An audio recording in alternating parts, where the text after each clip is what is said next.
बातमी नाशिकमधून. नाशिकमधल्या महायुतीचा पेच संपलेला आहे. शिवसेनेची जवळपास 45 जागांची मागणी होती. भाजपाकडून 25 ते 30 दरम्यानच्या जागा सोडण्याचा प्रस्ताव आहे. देवेंद्र फडणवीस, एकनाथ शिंदे, गिरीश महाजन, दादा भुसे यांच्यातल्या बैठकीमध्ये हा निर्णय झालाय. दोन्ही पक्षातील नेत्यांमध्ये सकारात्मक चर्चा झाल्याची माहिती समोर येते आहे. लवकरच नाशिकसाठी सेना भाजपा युतीची घोषणा होणार आहे.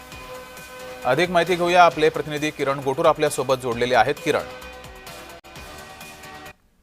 अजूनही नाशिक महापालिका निवडणुकीसाठी भाजप शिवसेनेमध्ये युती संदर्भात अधिकृत घोषणा ही न झाल्याने इच्छुक उमेदवार मात्र अद्यापही संभ्रम अवस्थेमध्ये आहेत. मागच्या 2-3 दिवसांपासून या सगळ्या संदर्भात युती करण्यासंदर्भात वरिष्ठ पातळीवरती चर्चा सुरू आहे आणि त्याच पद्धतीने स्थानिक पातळीवरती सुद्धा दोन्ही पक्षाचे स्थानिक नेते हे चर्चा करत आहेत.